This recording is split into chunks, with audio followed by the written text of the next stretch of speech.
What's up, guys? This is James from Big Time Rush, and you're on Teen.com. Teen.com.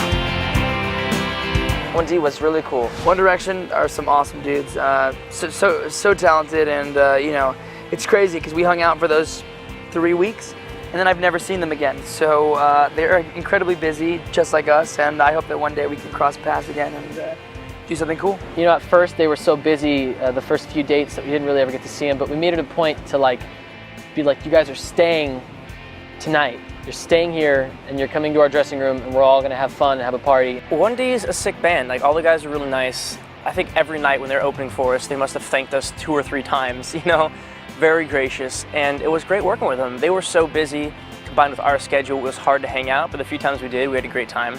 And now they're killing it, so we're stoked for them. They're really great guys. I wish, you know, we'd be able to hang out more. We had a lot of fun. Little pranksters they are. That's tough. They're all cool for different reasons, but I got along with Niall the most, for sure. I think we have similar personalities. He's a goofball. Favorite 1D member, I'm gonna have to go with Niall. Niall was kind of the first one to kind of make an effort to talk to us and be friends, and like he came to like one of our sound checks and we hung out, and yeah, he's definitely, I mean, they're all my favorite, but if I had to pick one, it'd be Niall. Niall and Harry are pretty just sneaky guys. Maybe, or maybe not. And thank you so much, Teen.com, for watching me, and you can check out Big Time Rush Season 3 very soon. All right, see you. Hey, what's up, guys? I'm Kendall Schmidt from Big Time Rush, and right now we are hanging out on the set of Season 3. Teen.com. It's a lot of work, but it's so much fun. We get to travel the world, and we'll all have new music and a new single that'll be coming out pretty soon. So it'll all be new stuff, and we'll be able to see all the fans that didn't make it the first time around. So I'm very excited. I know we sold out Jones Beach twice. I'm stoked to play Jones Beach. And our fans in New York are so sick that show sold out so quickly. We're playing a second night there now. Cody's a cool kid. We did a couple little performances with him this past summer. He opened up and we were just playing fairs and radio shows, and was talented. Obviously his fans love him.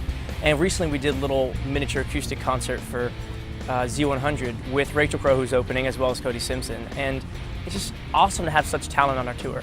Season 3, well, technically, I guess the first episode played, and I was really surprised at how it turned out. Backstage Rush was the first one. And it was like a mix of, it was half episode and then half live footage that we shot in Nashville at the Bridgestone Arena. And it turned out so cool. I was really impressed. So if that's like a precursor to how the rest of the season is going to turn out, I'm really excited. It's just, the humor's better. We're always looking for awesome guest stars. We had Rachel Crow was in one of the episodes, and she's going on tour with us this summer, so I think that's going to be an episode to look out for. And that one, in fact, is about like kind of a spoof on Fresh Prince of Bel-Air. So season 3 of Big Time Rush is gonna be nuts. We filmed about 4 or 5 episodes, and they're just huge. I mean, I want to say our budget got bigger, so we're doing more gags. I mean, literally, I was on a horse for a whole episode, which was awesome. Like right in this field, and I kind of like, you know, cantered all the way to that corner. It was a lot of fun. I do actually, which made it a lot easier. But okay, you know what? I was lying. It wasn't really a horse. It was like a large pony. For real, it was a large pony named Spicy. Hey guys, thanks for watching me on Teen.com, and make sure you check out the show on Nickelodeon or see us this summer on tour. What's up, guys? It's Carlos from Big Time Rush, and you are on Teen.com. Teen.com. I guess one of my rules is not to have too many rules. You know, you get to know somebody first, and I think you can be surprised by people. Don't take out your phone every second. I know that we all can get email, Twitter, text, everything is right there, but when you're on a date, it's supposed to be personal. You can text somebody anytime. You know what? I'm big about always being upfront with who you are. Hate hiding something, and then you get serious, and 4 months later she's like, oh, so you don't brush your teeth, you know? Or if, you know, there's a comic book that you really don't like that she likes, don't lie about it. Because if you lie about it, it'll eventually come out, and the longer you wait, it gets worse. So I don't feel like you should date unless you're considering the idea of having a girlfriend. But if you're into it and you want to have a girlfriend, you're looking for that, I think it's great to date multiple people, because you have to know what you like. You know, I feel like people get stuck and they get in long relationships. I feel like it's good to explore. You gotta have somebody that's fun and spontaneous. For me, like someone that's fun and spontaneous, because that's what I'm all about. And be honest and just laugh a lot.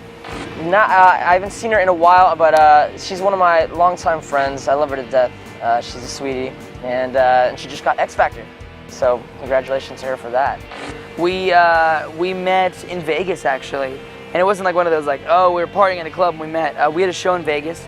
She walks in and I was like, oh, I want her. And Kendall was like, yeah, right, never gonna happen. Well, look at me now.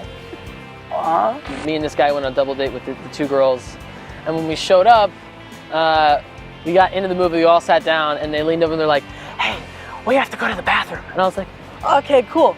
And of course, the naivety didn't kick in until after I realized like an hour later that they weren't coming back and they just ditched the movie. I'm like, oh yeah, I'll pick you up at this time. She said, no problem, this whole thing. And I get there and it's not just her, it's all of her friends. Basically, she turned what I thought was gonna be like, oh, we're going out and date, like I came in a tie and we're going to a nice restaurant, to, oh, I just invited a bunch of my friends over to have a party. So she clearly could have cared less about going out with me. Well, Sam and I actually had a second date, which is kind of like our first, but it was terrible. Literally, I took her go-karting, we had a great time, and she was like, hey, so maybe we should go watch a movie at your house. And I was like, would love to. And you know, I was like, yes, it's working. And then we get in the car, and I got really nervous and started just talking. You know, she was like being super quiet, and I was like, oh, you were chatterbox earlier, and now you're just so quiet. I was nervous, I just kept talking, and she just got offended. She was like, you can take me home now. And I was like, really? And she was like, hey, make sure to text me when you get home. I was like, yeah, of course. And I like drove away, and I was like, I'm not gonna text her, no way. And literally that night I didn't text her, but in the morning I was like, hey, I fell asleep, just want to let you know that I made it home. And she was like, oh, okay. Thanks for watching me on Teen.com. I hope you learned a lot more about me. You know what I like to do on dates, so I hope that makes you happy. And be sure to check out Big Time Rush on Nickelodeon Saturdays at 9 o'clock. Love ya.